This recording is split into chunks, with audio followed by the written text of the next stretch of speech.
આતંકીઓના photo પણ સામે આવ્યા છે। રાક્ષસ એવા આતંકીઓના ફોટો સામે આવ્યા છે। અગાઉ 3 સ્કેચ જાહેર કરી દેવામાં આવ્યા છે। રાક્ષસ એવા આતંકીઓના જે ફોટો છે તે ફોટો સામે આવ્યા છે।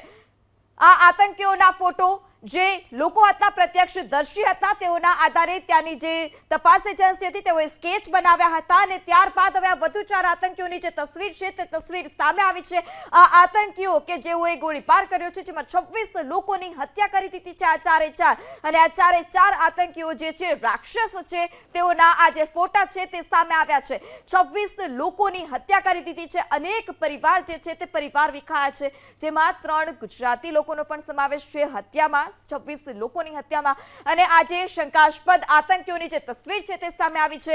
આ સાથે જ જે સ્કેચ છે તે સ્કેચ પણ જાહેર કરવામાં આવ્યા હતા। 3 अलग अलग आतंकियों स्केच और ત્યારબાદ આ 4 आतंकियों तस्वीर कर रहे थे और साथ ही साथ इन लोगों ने खुद भी यहाँ पर रेकी की थी, इस पूरे इलाके को जाना था। उसको लेकर भी अब कुछ जानकारियां और मिल रही हैं नीरज। बिल्कुल, देखिए रोमाना, ये जानकारी अब बिल्कुल साफ हो चुकी है कि जो इनके ये 4 तो वो है जिन्होंने हमला किया। रोमाना, ये वो है जो फायरिंग जिन्होंने की, पॉइंट ब्लैंक रेंज पे हमला किया जिन्होंने पर्यटकों के ऊपर। इसके अलावा जो इनके 2 और 3 साथी थे जो पुलिस की यूनिफॉर्म में भी आए थे, जो कि पूछ रहे थे कि आप वाकई में क्या हिंदू हैं, आप कौन से धर्म को अपनाते हैं, कलमा पढ़िए आप, ये इस तरह की बात, आपको क्या नमाज पढ़नी आती है, ये सारी जानकारी वो पुलिस वाले पूछ रहे थे। तो यही इसलिए ये माना जा रहा है कि आधा दर्जन से ज्यादा थे 4 ये आतंकी जिन्होंने हमला किया और 2-3 जो थे इनके पुलिस वाले थे। एक आध हो सकता है कि कहीं छिपे हुए होंगे, लेकिन ये आधा दर्जन से ज्यादा आतंकी थे जिन्होंने हमला किया। ये बात साफ हो चुकी है और उसी के लिए ही इन आतंकियों की खोज के लिए, क्योंकि हमला करने के बाद ये इन्हीं जंगलों में, जो बैसरण घाटी है उसके आसपास के जंगलों में निकल गए थे, तो ये कहीं निकल ना जाए, वापस ना लौट जाए, उसकी कोशिश की जा रही है। और इसीलिए सेना की फॉर्मेशन को अलर्ट किया गया है कि आपको जहां पर भी इनके संभावित रूट हो सकते हैं, चाहे फिर वो डोडा की तरफ जाएं या फिर आप गांदरबल की तरफ जाएं या गुरेज की तरफ जाएं, कहीं पर भी जाएंगे आपको वहीं पर इनको रोकना है। उसी के लिए ही अलर्ट किया गया है सारी फॉर्मेशन को आर्मी की।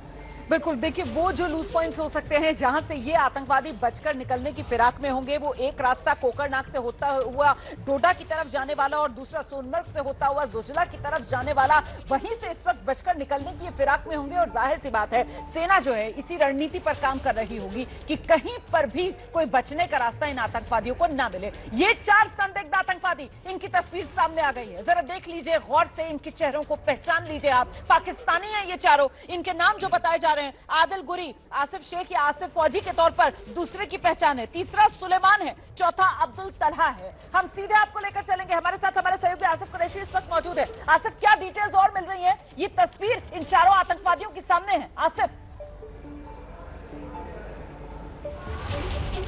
रोमाना, देखिए ये जो तस्वीर है ये पिछले 1 महीने से ज्यादा समय से यहाँ पे जो सुरक्षा एजेंसियों हैं उनके पास थी, क्योंकि इस ग्रुप के बारे में माना यही जा रहा है कि तकरीबन 2 महीने पहले अंतर्राष्ट्रीय बॉर्डर जो कि जम्मू क्षेत्र में पड़ता है, वहां से घुसपैठ करके ये ग्रुप जो आया था कठुआ के रास्ते, फिर किश्तवाड़ पहुंचा था। और किश्तवाड़ जो कि मैं बता दूं कि जो पीछे की पहाड़ियां हैं, ये जो इलाका है आगे जाके कोकरनाग, और कोकरनाग जो है डोडा किश्तवाड़ के एरिया से मिलता है। यानी ये पूरे का पूरा इलाका जो है वो इंटरकनेक्टेड है। और इस ग्रुप के बारे में ही अब ये आशंका जताई जा रही है कि यही लोग हैं जो इस हमले में शामिल रहे हैं। जो बता दूं कि 1 महीना पहले ही जो अलर्ट जारी किया गया था खुफिया विभाग की तरफ से, जो इंटेलिजेंस एजेंसीज की तरफ से, कि दक्षिण कश्मीर में एक नया ग्रुप आया है जो कि अंतर्राष्ट्रीय सीमा से पार करते हुए कठुआ और किश्तवाड़ होते हुए दक्षिण कश्मीर में पहुंचा है।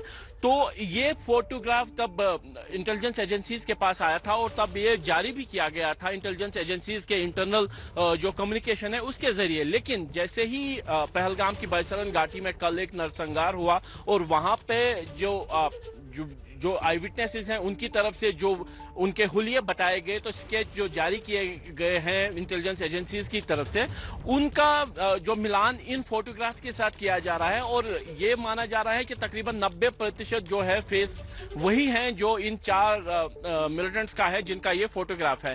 फोटोग्राफ कहां पे लिया गया था, कब लिया गया था, इस बाबत ज्यादा जानकारी तो साझा नहीं की जा रही है। लेकिन ये माना जा रहा है कि दक्षिण कश्मीर में एक ऑपरेशन के बाद सुरक्षा बलों के हाथ साथ ये फोटोग्राफ लगा था, जिसके बाद ही एक अलर्ट जारी किया गया था, खासतौर पर दक्षिण कश्मीर में सतर्कता के लिए।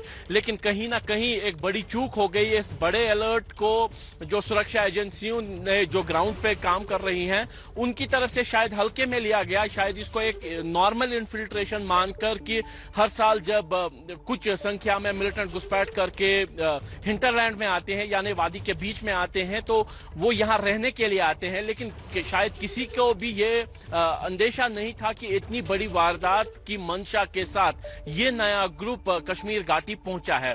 इंटेलिजेंस एजेंसीज की तरफ से जो अलर्ट तकरीबन 1.5 महीना पहले जो जारी किया गया था, उसमें ये बोला गया था कि जो साउथ ऑफ पीर पंजाल यानी जम्मू का क्षेत्र है वो वनरेबल रहेगा। जो मिलिटेंट सक्रिय होके जो एलओसी और इंटरनेशनल बॉर्डर पार करके जम्मू क्षेत्र में आएंगे, वहां पे बड़ी वारदातों और बड़े हमलों को अंजाम दिया जाएगा। जबकि कश्मीर घाटी के लिए जो इंटेलिजेंस इनपुट था वो ये था कि यहां पे टारगेटेड किलिंग, जिनमें प्रवासी मजदूर और अल्पसंख्यक हैं, उनको निशाना बनाया जा सकता है। इस तरीके के इनपुट जारी किए गए थे।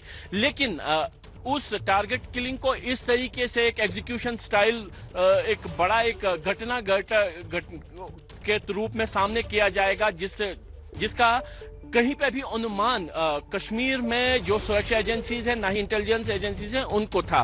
लेकिन जिस तरीके से बदले हुए स्वरूप में कश्मीर में अब मिलिटेंसी सामने आ रही है और जो ये नरसंहार बाईसरन घाटी में हुआ है, उससे कहीं ना कहीं अब जमीन पर जो है सुरक्षा बलों की जो रणनीति है वो बदलनी पड़ेगी, बदली जाएगी। और फिलहाल जो एक्टिव जो है सुरक्षा बलों का ऑपरेशन जो बाईसरन घाटी के ऊपर के जंगलों में चल रहा है, अब जो है इन 4 और इनके जो साथी देखिए कड़ियां यहाँ पर जुड़ रही हैं। आप ये कह रहे हैं कि साहब ये तस्वीर जो है ये करीब 1 महीने से सुरक्षा कर्मियों के पास ये तस्वीर, और इसके आधार पर यहाँ पर रह रहकर जांच भी चलाई जा रही थी। और अब जिस तरीके से चश्मदीद जो इस हमले के शिकार थे, उन्होंने जो स्केचेस बनवाए हैं, उन स्केचेस से बिल्कुल मेल खाती हुई, मैं तो कहूंगी 1-2 तस्वीरें तो बिल्कुल हुबहू नजर आ रही हैं। मतलब हम पहचान सकते हैं कौन सा स्केच किस आतंकवादी का है। ये जो 4 चेहरे इस फोटोग्राफ में नजर आ रहे हैं, उससे मैच करती हुई ये तस्वीरें नजर आ रही हैं। इसी वजह से ये कहा जा रहा है कि यही वो आतंकवादी हैं जिन्होंने पहलगाम में ये जो